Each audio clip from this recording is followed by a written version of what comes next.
trestle was here.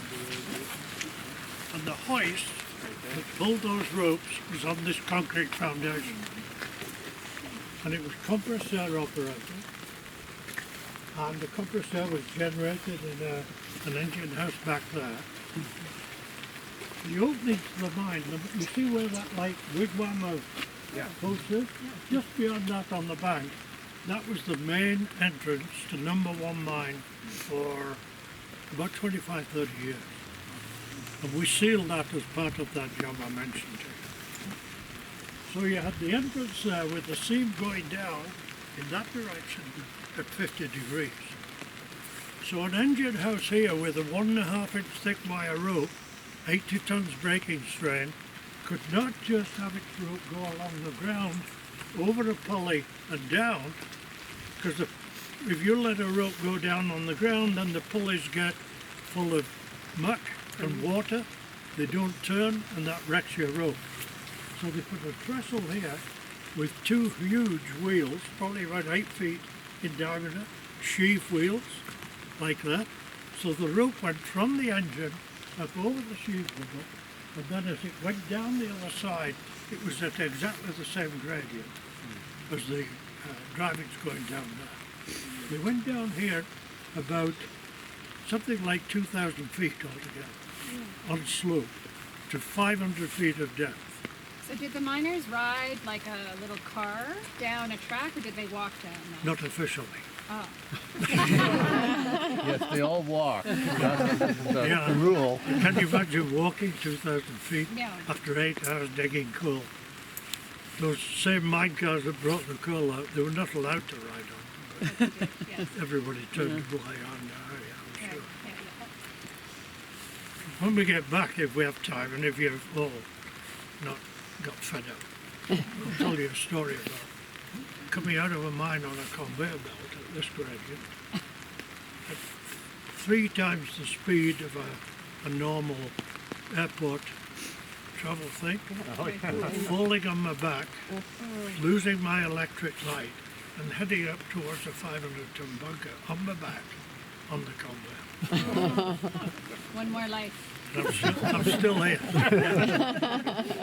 So what you've got, that's the coals down there. Now, if we do go back to the museum, rather than do it here, I'll do it there. I'll show you a model which is developed by Hawaii, the Chinese firm, of how the mine was worked.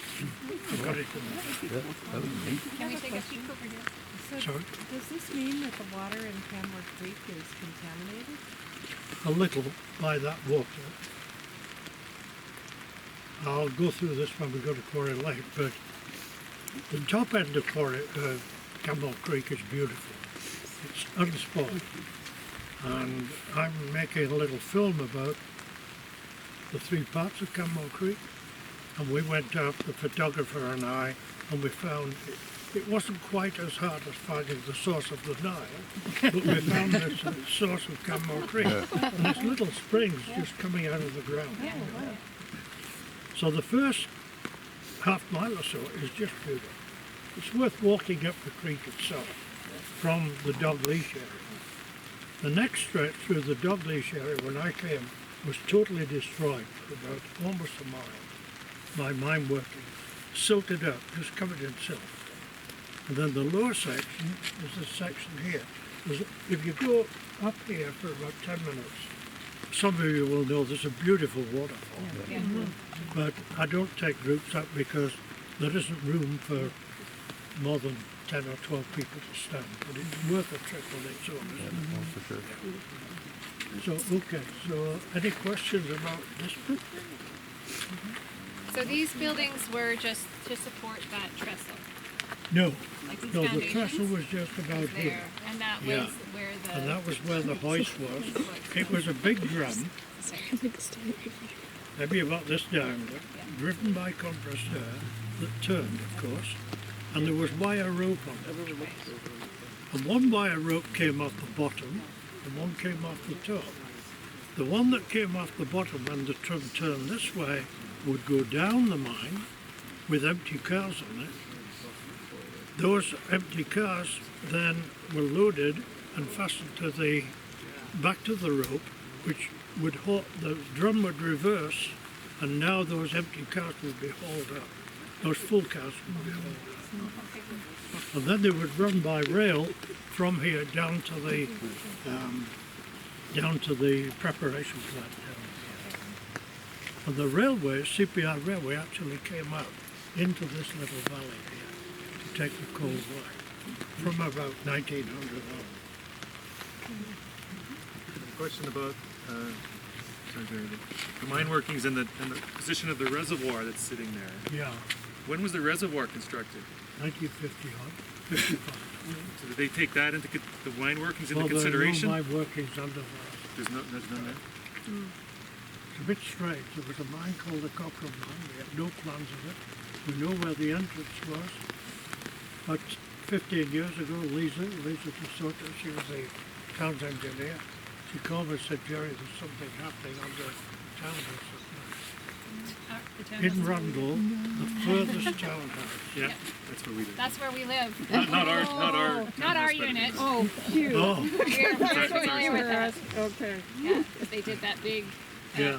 excavation Big hole and in the big floor. hole at the very end of it, and track going down. yeah, you and could rope. look in, you could see rope. You And can see rope hanging ropes. down. so I went back and I said to Lisa, it's part of the Cochrane mine. Not, you see, when a seam dips like that, on the surface, the line of the outcrop on flat land is all lines up. If the land is gouged out, the outcrop will go back. But when I lined up that hole that they found with where we'd sealed the Cochrane mine entrance, 200 metres along, it was right on the line of the outcrop. But unfortunately, the Cochrane mine was small, it didn't last long, so there were no maps of it. And do they know how much it produced? Like, was it well producing, or did they just No, it was shut quite down 'cause it small. was small? I don't have production figures for it. Right. So, It's all sealed up and solid now. oh yeah, I think Golder came Boulder in. came in Golder and did it. filled Yeah. it full of concrete. Golder took over from us with thesis. Yeah. And so the Cochrane mine, 2002. sorry, is the Cochrane mine into the Nordic Center? The old Cochrane mine that you No. just talked about? No. The workings of the Cochrane Centre were part of the Georgetown mine, which was owned by a branch of Campbell Mines. And there was a little village of miners' houses there. Yeah. I think it ran for 5 years. The railway track, a branch of the CPR went right up the Bull River on this side. You know where the powerhouse is? Yeah, and the train bridge there, Yeah. the train bridge. From there it went right up to Georgetown. And that's a good stretch of fishing for brown trout along there. When I used to fish it, I used to dig in, I used to find dog spikes that long from the old railway. wow. You could find ties, sleepers. Now there's very little sign of it. Right. When I came here, Everest and I, we got a piece of land from the company, and we built a house on the river, and opposite there was an elderly, very big gentleman, and what was his name? Henry Pablo. He was a Finn. He was huge, like a barn dog. And he lived in a log house. I got talking to him. Oh, when I cleared off 120 trees with my wife's help. Did all those trees myself. And while I was cutting them down, I found an axe head. It was about that long on the blade, but it was peculiar because it was flat on one side. Squaring axe. And I took it to Henry and I said, Henry, any idea what this is? He said, yeah, it's mine. I love that. He said, I built my house with logs that I cut up at Georgetown, made them into rafts, brought them down the river, and that axe is used for, when you build a log house, you've got to have your logs flattened on two sides. That's why it was flat, so you can clear the log outside. You must have been happy. Okay, let's go to Quarry Lake. Right?